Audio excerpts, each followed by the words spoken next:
I know about the baptism of the Holy Ghost. I know about speaking in tongues. I know how you can receive. And if you're willing to listen, I can help you receive.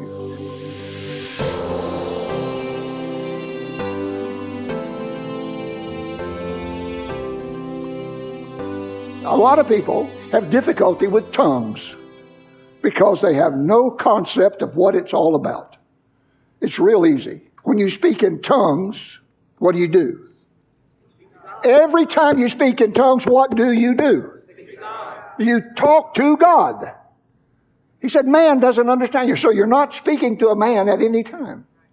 You're talking to God. Then at the very end of the verse, he says a major thing. He said, when you're doing this, you are praying out mysteries. If you will indulge with me to deduce this, it looks to me like from that statement, the only way you're going to get into the mysteries is by talking to God in tongues. Amen. Because you can't get engaged in the mysteries if you're not praying in tongues. It's not something you do religiously. It's something you do with knowledge because you're praying out mysteries. And you're talking to God. And when you're praying out mysteries and talking to God, then you put yourself into position to receive back from the Spirit of God the information or the revelation for the mystery.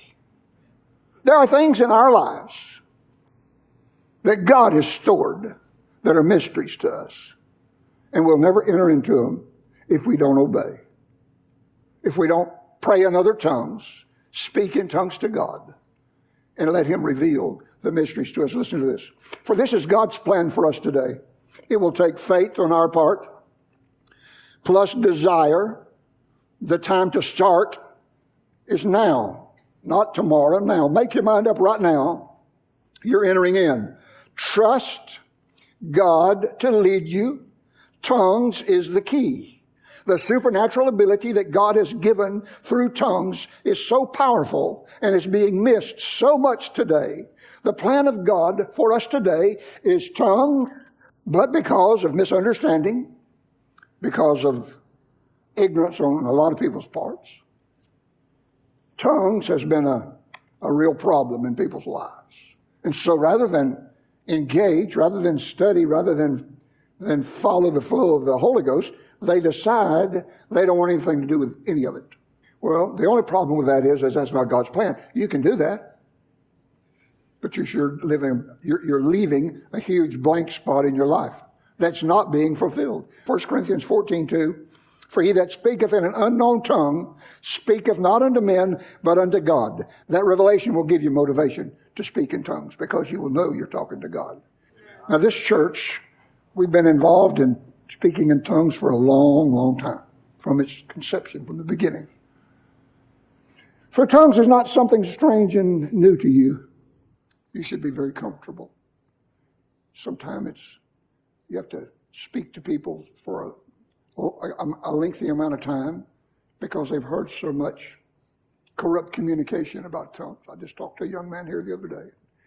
He had heard some things from other places that was interfering with him receiving, as far as I was concerned, was interfering with him receiving the revelation that I was trying to expose him to.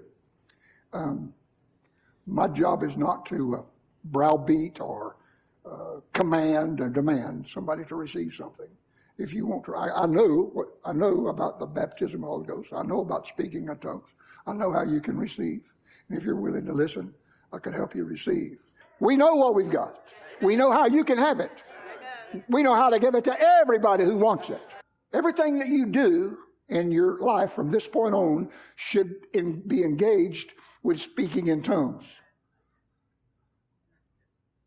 Because see, what happens if you don't, you're just out there doing natural stuff again. Praying in tongues lays the foundation for the supernatural.